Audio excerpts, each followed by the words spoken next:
Okay, magandang araw, magandang umaga, magandang gabi, lalo na dun sa mga OFW na sumusubaybay ngayon sa kauna-unahang o bagong vlog dito sa YouTube channel para po maipahatid natin. Alam niyo po, kaya po ako gumawa ng isang vlog ngayon para po maipahatid natin sa ating mga kababayan sa ibang bansa at saka dito mismo sa Pilipinas na kailangan na po natin gumising, kailangan nating pukawin ang kanilang mga damdamin at para malaman nila na ang bansa natin po ngayon ay lugmok na po. Hindi na po kaya ng mga Pilipino, kumbaga sabi po ng mga nakausap ko, ang bansang ito ay nakakasuka na po.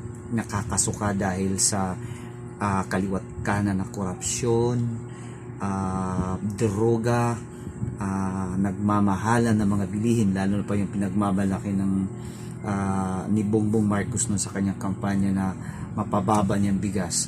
Alam mo, naalala ko nun yung sa during campaign, sabi niya, when I become the president, I have to do something to lower down the price of rice. Dahil ako'y naniniwala na mga Pilipino kailangan makakain hindi lang 2 bisis, dapat 3 bisis sa loob ng isang araw. So ito ang tanong ngayon, nasa na po yung bigas na yon na pinagmamalaki ni BBM? So at napakarami pa pong mga kabastusan, katarantaduhan, kapalpakan ng administration ito. At isa po sa hindi ko matanggap yung sinabi nga ni PRRD na si BBM daw ay pinapaligiran ng mga bangag. Grabe. So, mahirap magtiwala sa isang leader na may problema sa sarili, parang gano'n na po. So, kayo ngayon na nanonood, sana po supportan niyo yung vlog ko. I am calling from the bottom of your heart to subscribe, support my vlog. All you're gonna have to do is to share para po mapanood ng mga kasama natin kung nasaan man sila ngayon. So kayo po na nanood ngayon, sana po nasa mabuti kayong kalagayan kasama ng mga pamilya niyo. So ang vlog natin na to, ito ay pinangalanan natin Mr. Latigo TV. So yun lang po, just type Mr. Latigo TV. At bago ko umpisahan, meron po tayong tawag dito commercial, kumbaga papasalamat tayo sa sumuporta una sa atin, itong JC Organic Barley. Ito po sikat na ngayon. Halos lahat po ng mga artista ito pong iniinom dahil napakaganda po sa kalusugan. JC Organic Barley. Okay?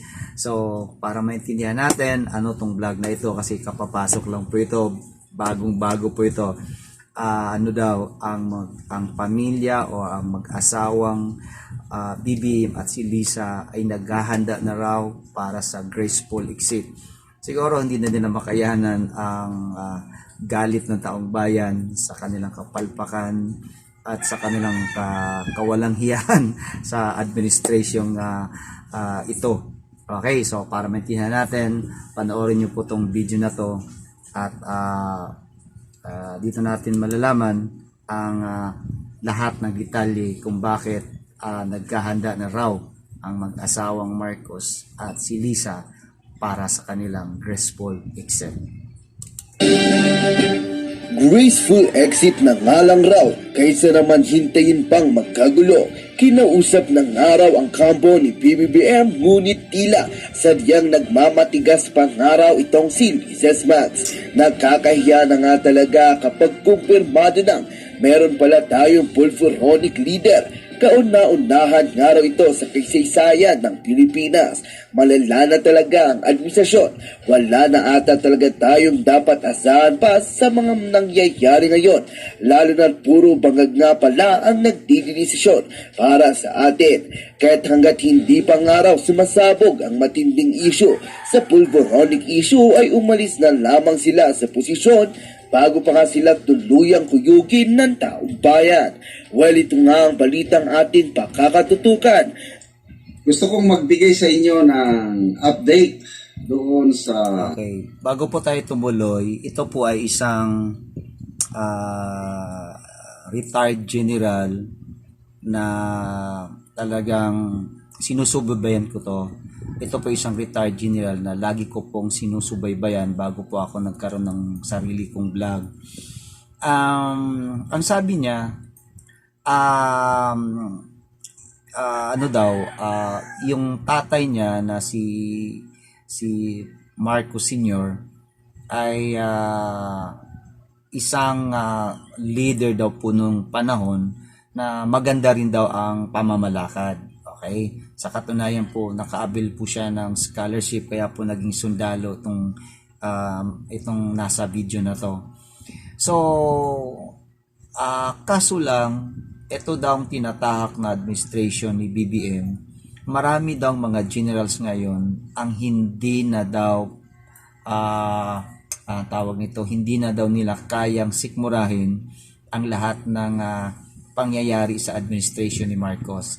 Kaya isa ang general na to na talagang nagkaroon silang sariling vlog at lantaran po niyang ipinapanawagan na kailangan na daw ni BBM mag-resign bago mangyari yung dinanas na kanyang tatay noon. So, tuloy po natin, panoorin natin. initiative ni Senator Amy na kinakausap niya si PBBM para mag-resign na lang para maiwasan ang pagdanak ng dugo. Yan po ang na-vlog ko kapon dahil ang mga anak ni Senator Amy kinakausap nila ang kanilang mami na speak up mama, do the right thing for the sake of our country and for the sake of Grandpa Marcos Sr.